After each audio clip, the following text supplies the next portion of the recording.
International lab facility. Student-led startups. Great academic exposure. KL, deemed to be university.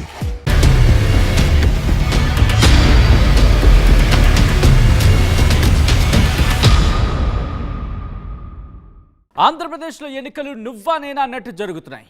అవును, ముఖ్యంగా నియోజకవర్గాల్లో అభ్యర్థిని ప్రకటించేసిన తర్వాత ప్రచారం హోరెత్తిపోతుందనే చెప్పుకోవాలి. దాంతోపాటు ఎవరికి వాళ్ళు ప్రత్యేక కార్యక్రమాలతో రంగంలోకి దిగారు, ప్రచార కార్యక్రమాలతో హోరెత్తించేస్తున్నారు. ఈ నేపథ్యంలో ఆయా నియోజకవర్గాల్లో పరిస్థితి ఏ విధంగా ఉంది, ఏ పార్టీ ఎవరిని బరిలోకి దించింది, అక్కడ వాళ్ళకి కలిసి వచ్చే అంశాలేంటి, డిసైడింగ్ ఫ్యాక్టర్స్ ఏంటి, ఇవన్నీ కూడా మాట్లాడుకునే ప్రయత్నం చేద్దాం.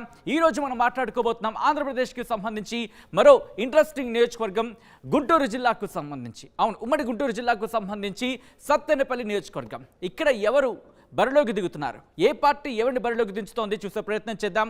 వాళ్ళ ప్రొఫైల్స్ కూడా చూసే ప్రయత్నం చేద్దాం. ముందుగా ఏ పార్టీ ఎవరిని బరిలోకి దించిందో చూద్దాం.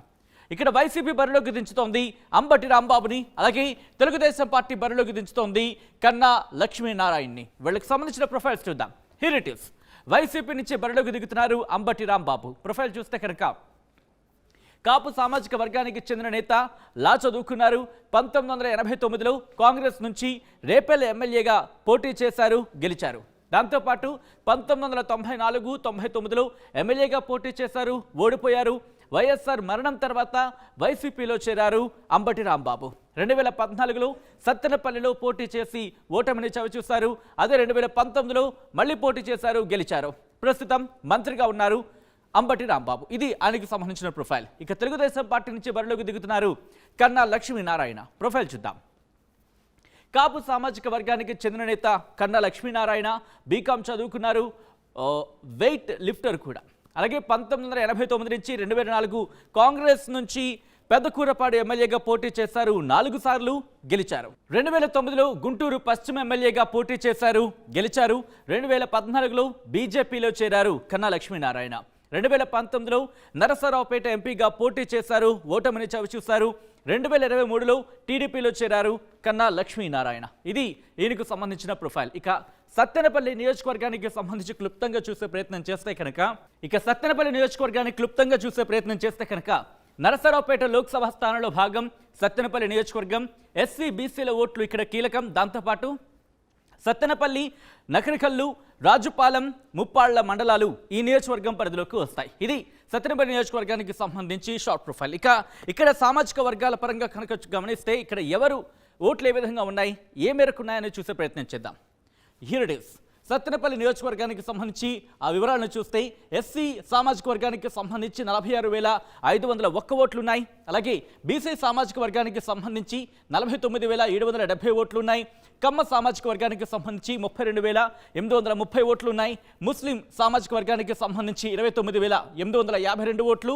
కాపు సామాజిక వర్గానికి సంబంధించి 21,270 ఓట్లు ఉన్నాయి. ఈ నేపథ్యంలో ఇక్కడ గమనిస్తే కనుక బీసీలు దాదాపు 50,000 ఓట్లు ఇక్కడ ఉన్న నేపథ్యం. అలాగే ఎస్సీలకు సంబంధించి 46,000 పైచిలుకు 46,501 ఓట్లు చాలా కీలకంగా కనిపిస్తున్న పరిస్థితి.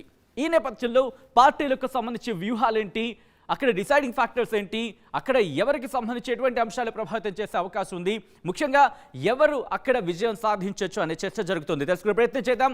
మా ప్రతినిధి రామారావు అప్డేట్స్ అందించేందుకు జాయిన్ అవుతున్నారు, సిద్ధంగా ఉన్నారు. రామారావు, చాలా ఇంట్రెస్టింగ్ నియోజకవర్గం సత్తెనపల్లి నుంచి, ఎందుకంటే అక్కడ మంత్రి అంబటి రాంబాబు బరిలో ఉన్నారు. At the same time Telugu Desam party నుంచి కూడా చూసుకుంటే కన్నా లక్ష్మీనారాయణ బరిలోకి దిగిన పరిస్థితి. అక్కడ ఎవరు విజయావకాశాలు ఏ విధంగా ఉన్నాయి, డిసైడింగ్ ఫ్యాక్టర్స్ ఏంటి, అక్కడ ఎటువంటి చర్చ జరుగుతోంది రామారావు?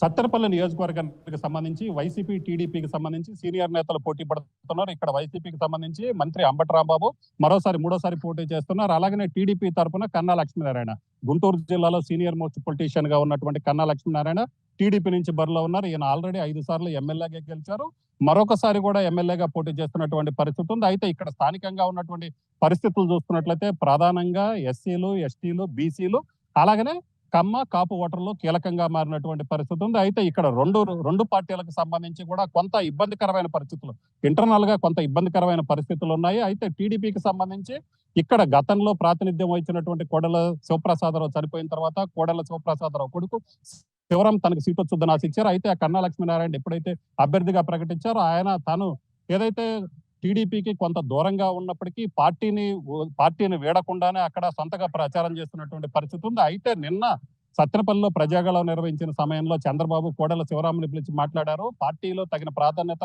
కల్పిస్తానని చెప్పిన నేపథ్యంలో ఆయన కూడా పూర్తిగా తన అసమ్మతిని వదిలేసి పూర్తిగా పార్టీ అభ్యర్థి ఎవరైతే కన్నా లక్ష్మీనారాయణ కూడా ఆయన్ని గెలిపించేందుకు కృషి చేస్తానని కూడా చెప్పడం జరిగింది. అయితే ఇక్కడ కొంత సెటరైట్ అయినప్పటికీ వైసీపీలో అయితే మాత్రం కొంత ఇబ్బందికరమైన పరిస్థితి ఉంది. ఎందుకంటే అంబటి రాంబాబు ఇప్పటికే 2 సార్లు పోటీ చేశారు. 2014లో ఓడిపోయారు, 2019లో గెలిచారు. అయితే మళ్ళీ ఇప్పుడు 3వ సారి పోటీ చేస్తున్న ఆయనకు ప్రధానంగా చూసుకున్నట్లయితే రెడ్డి సామాజిక వర్గానికి సంబంధించి పూర్తి స్థాయిలో వ్యతిరేకత వ్యక్తం అవుతున్నటువంటి పరిస్థితి ఉంది. ఇప్పటికే కొంతమంది వైసీపీకి సంబంధించినటువంటి రెడ్డి సామాజిక వర్గం నేతలు కూడా పార్టీకి రిజైన్ చేసినటువంటి పరిస్థితి ఉంది.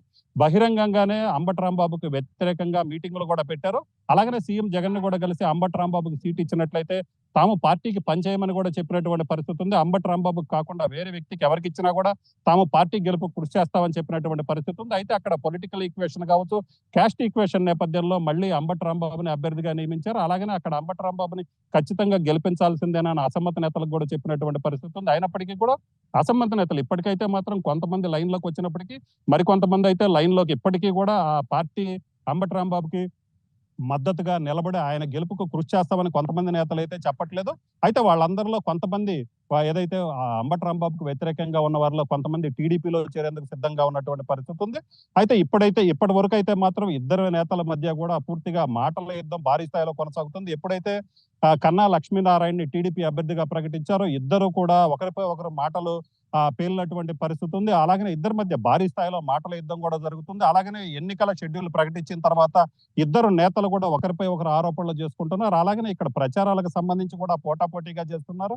అలాగనే వైసీపీకి సంబంధించినటువంటి ఓటర్ల ప్రలోభాలు పెట్టడానికి తీసుకొచ్చినటువంటి చీరలు ఏదైతే ఉన్నాయో భారీ స్థాయిలో అక్కడ చీరలు కూడా పట్టుకోవడం జరిగింది. సో ఇంటర్నల్ గా బయటికి ఏ విధమైనటువంటి ఆరోపణలు చేసుకుంటున్నారో అలాగనే ఎలక్షన్ ప్రక్రియకి సంబంధించి కూడా ఎవరు లూపోల్స్ వాళ్ళు బయట పెట్టేందుకు కూడా కృషి చేస్తున్నటువంటి పరిస్థితి ఉంది. సో ఇప్పుడు ఇక్కడ ఉన్నటువంటి సిచ్యువేషన్స్ వస్తున్నట్లయితే ఇద్దరి మధ్య నువ్వు అనేనా అన్న పోటీ అయితే మాత్రం గట్టిగా ఉన్న పరిస్థితి ఉన్న నేపథ్యంలో ఇక్కడ ఎవరు గెలుస్తారనేది అయితే మాత్రం ఆసక్తికరంగా మారిందని చెప్పుకోవచ్చు. Right Ramarao, thanks for the updates. మొత్తంగా అయితే మాత్రం సత్తెనపల్లి నియోజకవర్గంలో ఏం జరగబోతోంది, ఎవరు సత్తా చాటబోతున్నారనే అంశానికి సంబంధించి మాత్రం ఒక ఇంట్రెస్టింగ్ డిస్కషన్ జరుగుతోంది. సో చూద్దాం మరి ఏం జరగబోతుంది, అక్కడ ప్రజలు ఎవరిని తమ ఎమ్మెల్యేగా అసెంబ్లీకి పంపించబోతున్నారనేది జూన్ 4న ఫలితాల రోజు తెలిపోనుంది.